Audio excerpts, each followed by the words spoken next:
Have you ever hated doing something so much? Hated it so much that you would go as far as not put food on the table to avoid doing this thing. You would go beyond your control to avoid the situation. As far as throw away opportunities to avoid maybe bumping into someone. That one thing that has consumed you so much, taken up so much mental space in your mind that you can't even think a way out of it. Well, I felt like that recently about a work-related thing. And then I stumbled upon this quote from a Roman emperor. And this quote changed everything for me. My life and my business. Let me explain. In the past months, I've been reading up on Stoicism quite a lot. Now, to define the term Stoicism, you need to head over to Ryan Holiday at the Daily Stoic. He's been writing on it for over a decade, and I've been only practicing it for about 8 months now. For me, it's a way of living, under your own reasoning. It's a way of life, a way of seeing the everyday, your place in it, and the world around you. It is holding your own judgment up to judgment, and also leading your life to ultimately just be happy every day and to do good in the world. Well, good as far as my own reasoning and choice goes. Remember, I'm holding that up for judgment as well. Now, one of the philosophers that really lived a stoic life was a Roman emperor called Marcus Aurelius. And he was considered one of the best emperors with the best intentions for Rome and humanity and the people he was leading. This guy journaled every day, every single day.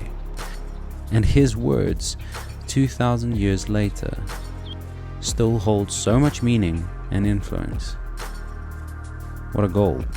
Now, in his journals, he wrote some profound things.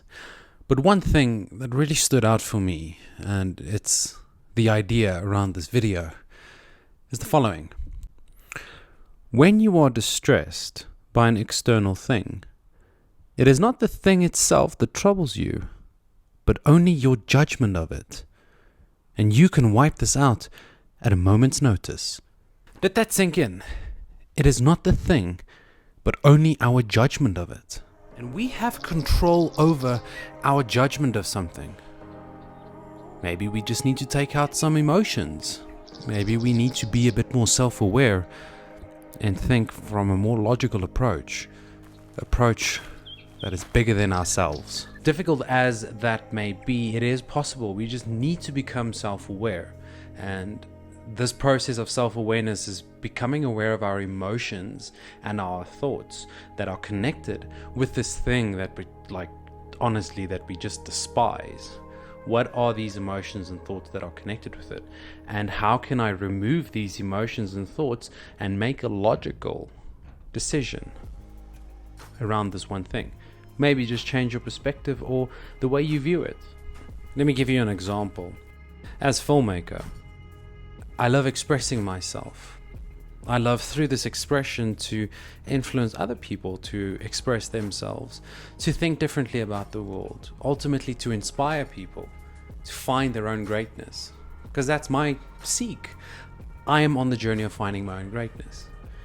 But now, I've got weddings, corporate videos, advertising videos standing in my way. It's this thing that I despise. But I have to do this one thing in order to pay the bills. So I had to change my mindset around this one thing. This one thing started to become the thing that I have to love in order to fuel the thing that I actually love. Because if I hate this thing, I can't fuel this one thing that I love, which is these artistic and expressive videos on YouTube. Not this, but I need to change my mindset around this. So, with anything that you are in pursuit of, you need to be open to any help that can come your way.